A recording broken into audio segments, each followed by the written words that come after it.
बिस्मिल्लाहिर्रहमानिर्रहीम। अगर मर्द एक ऐसी औरत से हम बिस्तरी करे जो कि उसकी बीवी नहीं है तो ये ज़िना कहलाता है।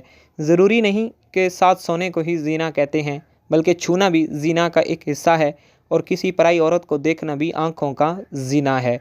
ज़िना को इस्लाम में एक बहुत बड़ा गुनाह शुमार किया गया है और इस्लाम ने ऐसा करने वालों की सज़ा दुनिया में ही रखी है और मरने के बाद अल्लाह उसकी सख्त सज़ा देंगे।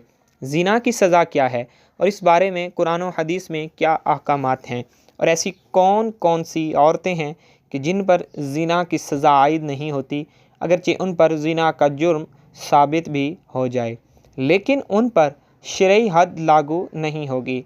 हज़रत मोहम्मद सल्लल्लाहु अलैहि वसल्लम ने फरमाया, मोमिन होते हुए तो कोई ज़िना कर ही नहीं सकता। अल्लाह ताला कुरान पाक में फरमाता है, और देखो ज़िना के करीब भी न जाओ, ये बेहयाई और बुराई का रास्ता है।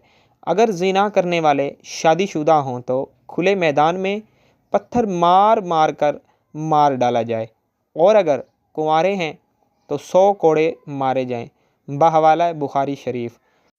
आजकल देखने में आया है कि इस गुनाह में बहुत से लोग शामिल हो रहे हैं, ख़ास करके उस बाज़ार में जहां औरतें और मर्द जाते हैं। किसका हाथ किसको लग रहा है, कहाँ लगता है, कुछ मालूम नहीं होता, चाहे लड़का हो या लड़की। और फिर इस गुनाह को करने के बाद अपने दोस्तों को बड़ी शान से सुनाते हैं, बल्कि उनको भी ऐसा करने की राय देते हैं। अगर कोई अकेले लड़के या लड़की कोई गलत काम करता है तो इसका गुनाह उसके माँ बाप को भी मिलता है, क्योंकि उन्होंने उनकी जल्दी शादी नहीं की, जिसकी वजह से वो गलत काम करने लगे।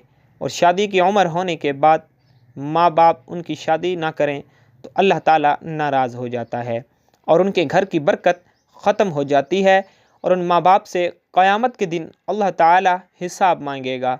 एक जगह अल्लाह ताला ने कुरान पाक में फ़रमाया कि पाक दामन लड़कियाँ पाक दामन लड़कों के लिए हैं। इसका मतलब ये है कि अगर आप अच्छे हैं तो अल्लाह ताला आपको भी अच्छी बीवी या शोहर देगा। ज़िना एक ऐसा अमल है जिससे निस्यान एड्स, कैंसर जैसी मूज़ी बीमारियां फैलती हैं। ज़िना से इंसान का दिल मुर्दा हो जाता है, जबकि अक्सर देखने में आया है कि जब दिल मुर्दा हो गया तो फिर उसके दिल से इस्लाम की रोशनी ख़त्म होती जाती है, जिससे वो ईमान से खाली हो जाता है। इंसान जो भी गलत काम करता है उसकी कीमत उसके बच्चों, माँ या बहन को इस दुनिया में ही अदा करनी पड़ती है। इमाम शाफ़ी रहमहुल्लाह अलैह कहते हैं कि ज़िना एक कर्ज़ है। अगर तू ऐसा कर्ज़ लेगा तो तेरे घर से यानी तेरी बहन बेटी से वसूल किया जाएगा। इस कबीरा गुनाह की और भी सज़ाएं हैं, लिहाजा ख़ुद भी इससे बचें और अपने दोस्तों को भी बचाएं। अगर आपने अपना जिनसी किस्सा अपने दोस्त सहेली को सुनाया और उसके दिल में भी ऐसा करने की बात आ गई और उसने वो काम कर लिया, इसका गुनाह आपको भी मिलेगा, क्योंकि आपने ही उसको गलत रास्ता दिखाया है। कुरान और हदीस में हमें ज़िना की सज़ा और उसके बुरे होने के बारे में बताया गया है। अल्लाह ताला फरमाते हैं कि ज़िना के करीब भी ना जाओ, ये बेहयाई और बुराई का रास्ता है। ज़ानिया और ज़ानी को कोड़े मारो, हर एक को उन दोनों में से 100 कोड़े। इसी तरह नबी करीम सल्लल्लाहु अलैहि वसल्लम ने फरमाया, शादीशुदा मर्द और औरत ज़िना करें तो दोनों को संसार कर दो, ये अल्लाह की तरफ से सज़ा है। ज़ानी ईमान की हालत में ज़िना नहीं करता, यानी जब वो ज़िना करता है तो ईमान से खाली हो जाता है। रसूल अकरम सल्लल्लाहु अलैहि वसल्लम से बड़े गुनाहों के बारे में पूछा गया तो आप सल्लल्लाहु अलैहि वसल्लम ने फरमाया, हमसाये की बीवी से गुनाह करना बड़े गुनाहों में से एक गुनाह है। ज़िना करने वाला मुसलमान आक़िल और बालिग हो, जिसने ये जुर्म अपने इख्तियार से किया हो और जुर्म के लिए उस पर कोई ज़बरदस्ती ना की गई हो। रसूल अकरम सल्लल्लाहु अलैहि वसल्लम ने फरमाया, 3 किस्म के लोगों का कोई अमल नहीं लिखा जाता, यानी कि 3 किस्म के लोग ऐसे हैं जिन्होंने अगर ज़िना किया भी हो تو ان پر دین اسلام کی روح سے کوئی حد لاگو نہیں ہوتی۔ ایک تو وہ کہ جو نابالغ جب تک بالغ نہ ہو جائے، وہ شخص جو سویا ہوا ہو جب تک کہ وہ بیدار نہ ہو جائے، اور تیسرا وہ کہ جس کا دماغی توازن ٹھیک نہ ہو، دیوانہ ہو، مجنون ہو، اس پر بھی اس کی کوئی حد لازم نہیں ہے۔ آپ صلی اللہ علیہ وآلہ وسلم نے فرمایا، میری امت کی بھول چوک اور جس چیز پر وہ مجبور کیے جائیں معاف کر دیا گیا ہے۔ یعنی اگر آپ سے کوئی بھول چوک ہو گئی ہے، اللہ تعالیٰ آپ کو معاف فرما دیں گے، یا کسی چیز پر اگر آپ کو مجبور کیا گیا ہے تو وہ بھی اللہ تعالیٰ آپ کو ضرور معاف فرما دیں گے۔ زنا کرنے والے کے لیے رجم یعنی زنا کار پر حد قائم کرنے کا ایک طریقہ کار بتایا گیا ہے۔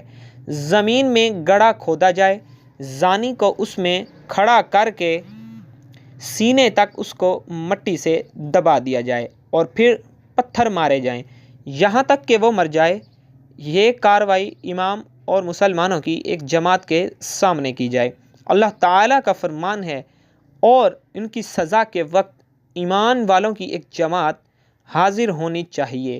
رجم کے بارے میں عورت اور مرد کا حکم برابر ہے، البتہ عورت کے کپڑے باندھ دیے جائیں تاکہ وہ بے پردہ نہ ہو۔ اسلام عصمت و عفت کو سب سے بڑی قیمتی متاع قرار دیتا ہے اور اس کی حفاظت کو ہر شے پر مقدم رکھتا ہے۔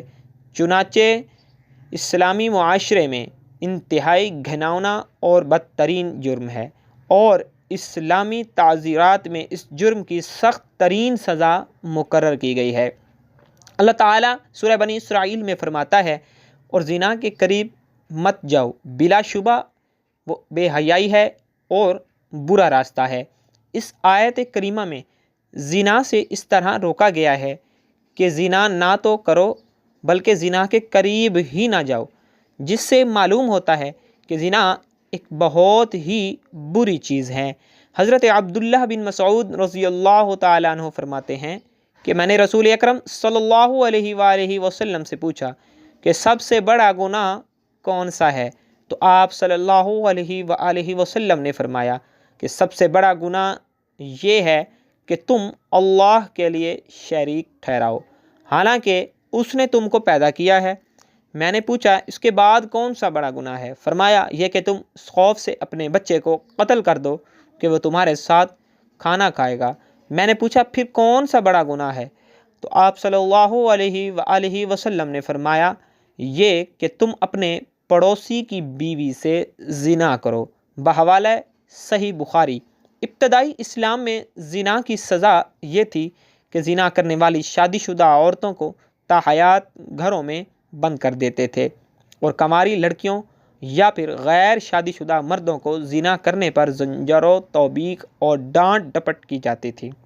جیسا کہ اللہ تعالیٰ کا ارشاد ہے، اور جو تمہاری عورتیں زنا کریں تو ان پر 4 مردوں کی گواہی طلب کرو، پھر اگر وہ گواہی دے دیں تو ان عورتوں کو گھروں میں بند کر دو تا وقت یہ ان کو موت آ جائے، یا اللہ تعالیٰ ان کے لیے راستہ بیان کر دے۔ اور تم میں سے جو لوگ زنا کریں تو تم ان کو ڈانٹ ڈپٹ سے اذیت پہنچاؤ، پس اگر وہ توبہ کر لے اور ٹھیک ہو جائیں تو ان کو کچھ نہ کہو، بے شک اللہ تعالیٰ توبہ قبول کرنے والا اور بہت رحم کرنے والا ہے۔ اللہ تعالیٰ سے دعا ہے کہ اللہ تعالیٰ ہمیں زنا جیسی مضر مرض اور اس کبیرہ گناہ سے بچائے رکھے، آمین ثم آمین۔ ناظرین کمنٹ باکس میں اللہ کے 99 ناموں میں سے ایک نام کو ضرور ٹائپ کیجیے گا۔